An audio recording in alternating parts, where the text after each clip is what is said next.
you made about half of that up, but it sounded good. Thank you all for being here today, for Margaret and I. And first of all, I'd like to congratulate Margaret on her award for Woman of the Year. We had the opportunity to meet earlier today, and certainly a very delightful person, and congratulations. Obviously, it's quite an honor for me to be standing here today. I'd like to thank the selection committee for choosing me. There's so many deserving candidates in Union County, so many great volunteers that I'm sure that decision every year is very difficult, so thanks for selecting me. I'd like to give a special thanks to Kathy Bragg for nominating me. Kathy also nominated me for a service award earlier this year, and she gives me way more support than I deserve, and I appreciate all of it. Now, 3 years ago, I attended my first and only Man and Woman of the Year ceremony, and two things really stuck with me that day. The first was looking through the program and reading the names of the previous winners, and some of you may have had that same feeling today. It's just an extraordinary list, and it's truly a who's who of Union County, and that really stuck with me. The second thing was sitting here, or sitting in my seat that day and listening to the acceptance speeches that Jack Hargett and Pat Kale gave, and I was just blown away at how eloquent they were able to accept their awards. And it occurred to me when I was sitting there, I was thinking, well, wow, what if I was ever in this position? How could I possibly give a speech like that? And I knew there was no way that I could do that. So I promise you today it won't be as good as what I heard that day, but I'm gonna try to give it my best. There is someone in my family that probably could give a speech that good, and that's my daughter Grace. And I got to do a little bragging here. She made an A in public speaking at Elon last semester, and I asked her to stand in for me today, but she couldn't be here. So you're stuck with me. Now, earlier this year, I was fortunate enough to win a volunteer service award from the state, and I was interviewed by local media. And one of the questions I got was, why do you volunteer? And it seems like a very basic question, but I kind of struggled for a good answer. And I guess it was partly because I never really thought about why I volunteered. Well, fast forward to the announcement of Man and Woman of the Year coming out, and I was again interviewed by local media, and it kind of got me to reflect and think, and it wasn't so much about why I volunteer, but first it was why me. What have I done to get all this recognition and win these awards?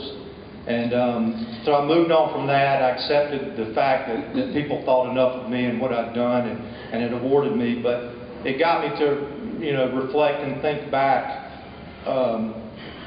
and think about my life and how I ended up where I am. And that's really what I'd like to talk about for the next few minutes, is how I ended up here today. I guess I was too busy with sports. I played a lot of golf. I played basketball. I watched sports. And even into my mid-20s, I had very little civic responsibility. I guess you could say I worked hard and I played hard. I attended church when it was convenient. Really wasn't very involved in anything. But in the mid-90s, things slowly started to change for me. And the first event I want to tell you about was when Hank Balcom asked me to coach youth league basketball team for the Monroe City League. I can't remember exactly how the conversation went, but I'm sure I said no at first. But Hank gave me a sob story about the coach quitting after the first game, and poor kids not having anybody to coach their team, and blah, blah, blah. And I agreed to coach the basketball team. So it was an 8 and 9-year-old boys team, and we played in the old Walter Bickett gym. And I discovered after a few games that I liked it. So I guess I didn't screw up too bad because they invited me to coach again the next year. And that's what I did for the next few years. I coached 6 through 9-year-old boys basketball in the Monroe City League. And 20 years later, I'm still coaching basketball. So if there are any parents that, of any kids that I've coached in the crowd today, and you had to suffer through my subpar coaching, Hank Balkum's sitting right back there in the corner, and you can take it up again. So the second event in the mid-90s that helped change the course of my life was when Kyle Dunn invited me to join, to attend a JC's meeting. And I think our conversation went something like this. Kyle said, "Hey David, you ought to come out and go to a JC's meeting. We hang out and drink beer." And my response was, "Okay." So I went to a JC's meeting and we hung out and we drank beer. But I quickly learned that JC's were much more than a social organization. There were always worthwhile causes, projects that they were working on and supporting, both locally and at the state level. So that was really my first hands-on experience and exposure to civic responsibility, and also in developing leadership skills. And I learned a lot over the next few years with leaders like Kyle and Benton Langford and Lee Brown, to name a few. So from a volunteer standpoint, in the mid-90s to the mid-2000s, I coached basketball and was a member of the JC, so I didn't really have a whole lot going on, to be honest with you. But in 2006, things changed quickly for me when I was invited to join 3 great organizations. And the first was when Pat DeCourcy called and asked me to join the Community Investment Council of the United Way.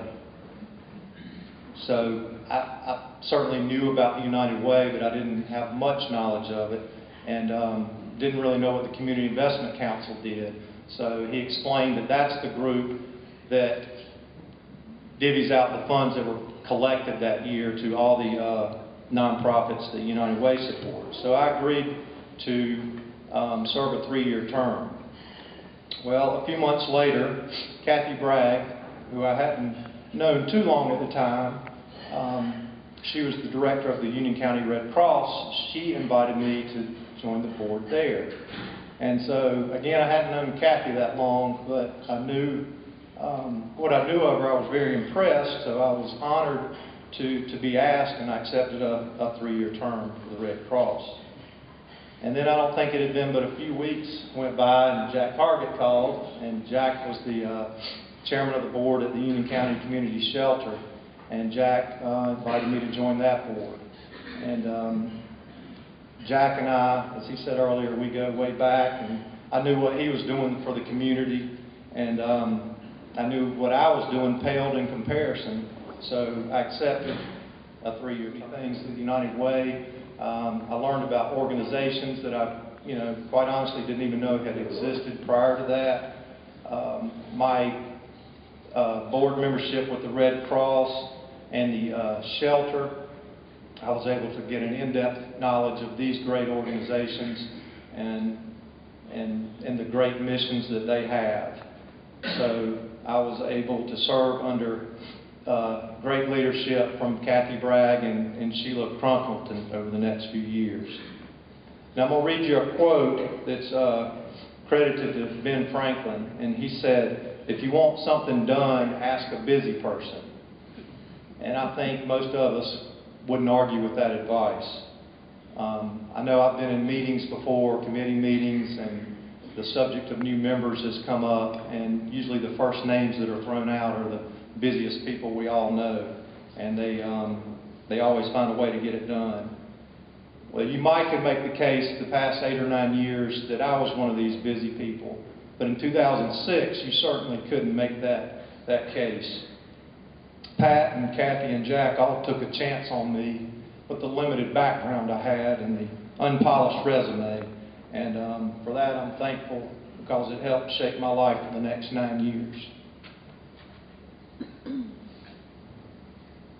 Now, I certainly don't want to give the impression that I'm someone who reluctantly ended up serving on a bunch of boards because I couldn't say no. That's far from the truth. I've supported worthy causes with great organizations. I've served with exceptional leaders, and I've made friends with wonderful people, and I've had a great time doing so. And I've learned to occasionally say no. I did think it was important, though, to share what my mindset was over these past few years, and more importantly, how it has evolved. Now, earlier I mentioned my sporadic church attendance and lack of commitment to religion when I was in my 20s. My faith has also been a journey. I will say I don't think it's any coincidence that my desire to give back to the community has coincided with the strengthening of my faith over the past decade.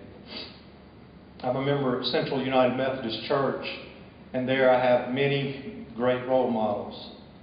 And it's really too many to list. I started out today with a short list of people that I wanted to recognize, and it grew into a long list, so I settled on one person.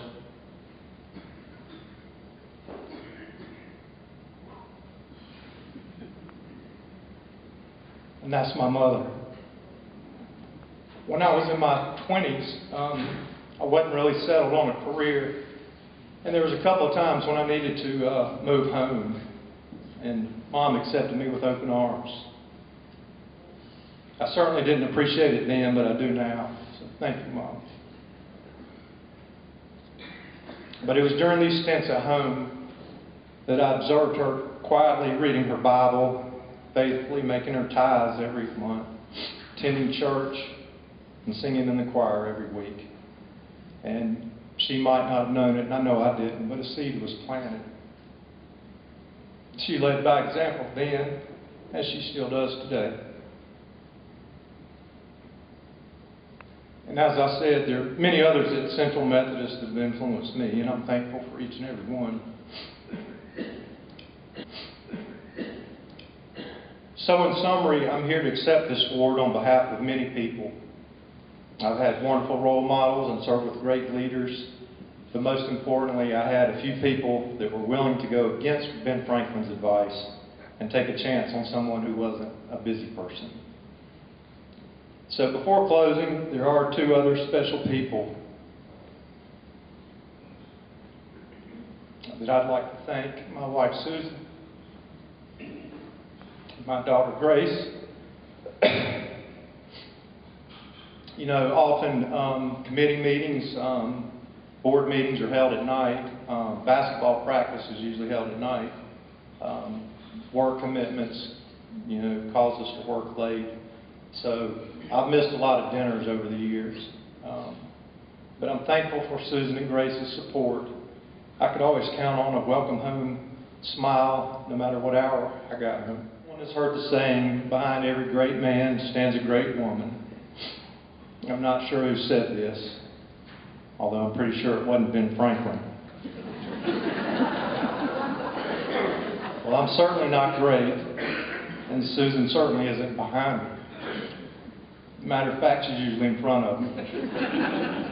She is a great woman, though. She's self-employed. She takes care of everything around our house, and she volunteers a good bit herself.